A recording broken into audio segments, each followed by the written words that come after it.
السلام علیکم دوستو، آج ہم آپ کو لے کر چلیں گے ایک ایسے شہر کی سیر پر جو دنیا بھر کے کروڑوں مسلمانوں کے دلوں میں خاص مقام رکھتا ہے۔ یہ شہر ہے کربلا، ایک مقدس سرزمین جہاں ایک عظیم قربانی کی کہانی لکھی گئی۔ یہ وہ جگہ ہے جہاں حضرت امام حسین نے حق اور سچائی کے لیے اپنی جان، اپنے خاندان اور اپنے ساتھیوں کی قربانی دی۔ آج ہم جانیں گے کہ کربلا کہاں واقع ہے، یہاں کیا ہوا تھا اور آج یہ شہر کیسا دکھتا ہے، اور محرم میں اس شہر کے مناظر کیسے ہوتے ہیں۔ تو آئیے بغیر تاخیر کے اس شاندار سفر کا آغاز کرتے ہیں۔ دوستو، کربلا عراق کا ایک مشہور اور مقدس شہر ہے جو ملک کے درمیانی علاقے میں واقع ہے۔ یہ دارالحکومت بغداد سے تقریباً 100 کلومیٹر کے فاصلے پر جنوب مغرب میں موجود ہے۔ کربلا کا کل رقبہ تقریباً 50 مربع کلومیٹر کے قریب ہے، اور یہاں کی آبادی تقریباً 10 لاکھ کے قریب ہے، جو زیادہ تر مسلم ہیں۔ اس شہر کی سب سے اہم بات یہ ہے کہ یہاں حضرت امام حسین اور ان کے ساتھیوں کے مزار واقع ہیں، جن کی زیارت کے لیے ہر سال لاکھوں لوگ دنیا بھر سے یہاں آتے ہیں۔ اس شہر میں بازار، ہوٹل، مساجد اور دیگر جدید سہولیات بھی موجود ہیں، لیکن اس کی اصل پہچان اس کی روحانی اور تاریخی اہمیت سے ہے، جو کہ کربلا کی وجہ سے ہے۔ دوستو، اسلام کی تاریخ کا سب سے افسوسناک اور سبق آموز واقعہ کربلا میں پیش آیا، جو آج بھی کروڑوں لوگوں کے دلوں میں زندہ ہے۔ اس واقعے کی شروعات حضرت عثمان رضی اللہ تعالیٰ عنہ کے دور کے بعد ہوئی، جب خلافت کا نظام کمزور ہونا شروع ہوا۔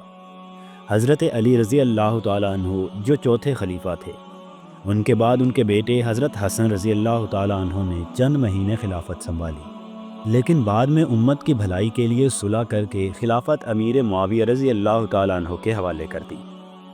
حضرت حسن رضی اللہ تعالیٰ عنہ کی وفات کے بعد حضرت حسین نے گوشہ نشینی اختیار کر لی، لیکن انہوں نے کبھی بھی ظالم حکومت کے ساتھ سمجھوتا نہیں کیا۔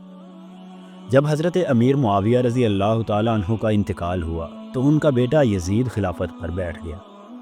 یزید کا کردار، اس کی سوچ اور اس کی حکومت کا طریقہ کار اسلامی تعلیمات کے خلاف تھا۔ اس نے تمام اسلامی علاقوں کے گورنروں کو حکم دیا کہ وہ اس کے لیے بیعت یعنی وفاداری کا حلف لیں۔ مدینہ کے گورنر ولید بن عتبہ نے حضرت امام حسین رضی اللہ تعالیٰ عنہ کو بلایا اور ان سے بیعت کا مطالبہ کیا۔ امام حسین رضی اللہ تعالیٰ عنہ نے صاف انکار کر دیا۔ وہ جانتے تھے کہ یزید جیسے شخص کی بیعت کرنا اسلام کے اصولوں کے خلاف ہے۔ امام حسین رضی اللہ تعالیٰ عنہ نے مدینہ چھوڑا اور مکہ مکرمہ چلے گئے۔ وہاں انہوں نے کچھ وقت قیام کیا، لیکن جب انہیں معلوم ہوا کہ یزید کے لوگ مکہ میں بھی ان پر حملہ کر سکتے ہیں، تو انہوں نے مکہ سے نکلنے کا فیصلہ کیا۔ اسی دوران کوفہ کے لوگوں نے ہزاروں خطوط امام حسین رضی اللہ تعالیٰ عنہ کو لکھے اور انہیں بلایا کہ وہ آ کر ان کی رہنمائی کریں، کیونکہ وہ یزید کے ظلم سے تنگ آ چکے تھے۔ امام حسین رضی اللہ تعالیٰ عنہ نے اپنے چچا زاد بھائی حضرت مسلم بن عقیل کو کوفہ بھیجا تاکہ وہاں کے حالات کا جائزہ لیں۔ حضرت مسلم بن عقیل کوفہ پہنچے اور لوگوں نے ان کا والہانہ استقبال کیا۔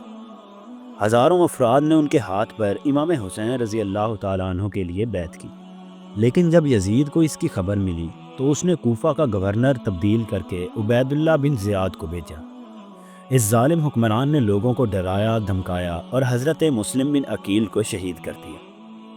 امام حسین رضی اللہ تعالیٰ عنہ جب مکہ سے کوفہ کے لیے روانہ ہوئے تو راستے میں ہی انہیں حضرت مسلم بن عقیل کی شہادت کی خبر مل گئی۔ کچھ لوگوں نے انہیں واپس جانے کا مشورہ دیا، لیکن امام حسین نے فرمایا کہ میرا مقصد فتح نہیں بلکہ حق کی گواہی ہے۔ چند دن کے سفر کے بعد امام حسین رضی اللہ تعالیٰ عنہ کا قافلہ کربلا کے میدان میں پہنچ گیا۔ یزید کی فوج نے ان کا راستہ روک دیا اور حکم دیا کہ یا تو بیعت کرو یا جنگ کے لیے تیار ہو جاؤ۔ امام حسین کے قافلے میں تقریباً 72 افراد تھے، جن میں ان کے بچے، خواتین اور کچھ وفادار ساتھی شامل تھے۔ یزید کی طرف سے لشکر ہزاروں کی تعداد میں تھا۔ جنگ شروع ہونے سے پہلے حضرت امام حسین رضی اللہ تعالیٰ عنہ نے کئی بار یزیدی فوج کو سمجھایا، ان کو دلائل دیے اور امن کی دعوت دی، لیکن وہ ظلم پر اترے ہوئے تھے۔ 7 محرم کو یزیدی فوج نے امام حسین رضی اللہ تعالیٰ عنہ اور ان کے قافلے پر پانی بند کر دیا۔ نہ صرف بچوں بلکہ عورتوں اور بیماروں کو بھی پانی تک رسائی سے روک دیا۔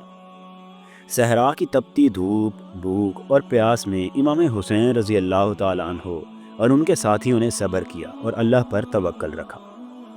10 محرم یعنی یوم عاشورہ کو جنگ شروع ہوئی۔ امام حسین رضی اللہ تعالیٰ عنہ کے ساتھیوں نے باری باری میدان میں جا کر جنگ کی اور شہید ہوتے گئے۔ حضرت علی اکبر، حضرت قاسم، حضرت عباس، حبیب ابن مظاہر، جون اور کئی دوسرے باوفا ساتھی ایک ایک کر کے شہید ہو گئے۔ حضرت عباس رضی اللہ تعالیٰ عنہ، جنہیں علمدار کہا جاتا ہے، انہوں نے نہر فرات سے پانی لانے کی کوشش کی، مگر وہ بھی شہید ہو گئے۔ آخر میں امام حسین رضی اللہ تعالیٰ عنہ خود میدان میں آئے۔ ان پر ہر طرف سے حملے کیے گئے، وہ شدید زخمی ہو گئے، مگر پھر بھی آخری لمحے تک اذان حق بلند کرتے رہے۔ بالآخر وہ بھی شہید ہو گئے۔ یزیدی فوج نے ظلم کی حد کر دی، لاشوں کو گھوڑوں سے روند ڈالا، خیموں کو آگ لگا دی اور خواتین اور بچوں کو قید کر کے کوفہ اور اس کے بعد شام لے گئے۔ اس کے بعد حضرت زینب رضی اللہ تعالیٰ عنہ اور امام زین العابدین نے یزید کے دربار میں حق کا پیغام اتنی جرت سے پیش کیا کہ یزید کا چہرہ سیاہ ہو گیا۔ دوستو، کربلا کا واقعہ ختم ہو گیا، مگر اس کا پیغام رہتی دنیا تک زندہ رہے گا۔ یہ واقعہ ہمیں سکھاتا ہے کہ حق کے لیے قربانی دینا کبھی بھی ضائع نہیں جاتا۔ امام حسین رضی اللہ تعالیٰ عنہ نے دنیا کو بتا دیا کہ طاقتور ہونا اہم نہیں، بلکہ سچ پر قائم رہنا ہی اصل کامیابی ہے۔ آج بھی کروڑوں لوگ کربلا جاتے ہیں، وہاں پر زیارت کرتے ہیں، روتے ہیں اور یہ عہد کرتے ہیں کہ وہ کبھی ظلم کے آگے سر نہیں جھکائیں گے۔ دوستو، محرم کے شروع ہوتے ہی دنیا بھر سے کروڑوں لوگ کربلا کی طرف سفر کرتے ہیں اور امام حسین رضی اللہ تعالیٰ عنہ اور ان کے ساتھیوں کی قربانیوں کو یاد کرتے ہیں اور وہاں موجود ان کی زیارتوں کا دورہ کرتے ہیں۔ کربلا کی زیارت کا آغاز روضہ امام حسین رضی اللہ تعالیٰ عنہ سے ہوتا ہے، جو تمام عاشقان اہل بیت کے لیے روحانی مرکز کی حیثیت رکھتا ہے۔ یہ مزار نہ صرف ظاہری طور پر خوبصورت اور عظیم و شان ہے، بلکہ روحانی طور پر دلوں کو جھنجھوڑ دینے والا مقام ہے۔ یہاں ہر وقت لاکھوں لوگ موجود ہوتے ہیں، جو دنیا کے مختلف ملکوں سے عشق حسین میں کھنچے چلے آتے ہیں۔ زائرین پہلے روضے کے باہر وضو کرتے ہیں، پھر باادب دروازے سے داخل ہوتے ہیں اور سلام پیش کرتے ہیں اور دل کی گہرائیوں سے دعا مانگتے ہیں۔ اس کے بعد زائرین حضرت علی اکبر، حضرت قاسم، حضرت حبیب ابن مظاہر اور حضرت مسلم بن عقیل اور دیگر شہداء کی قبروں پر بھی جاتے ہیں۔ کربلا میں حضرت عباس رضی اللہ تعالیٰ عنہ کا روضہ بھی بہت ہی اہمیت رکھتا ہے۔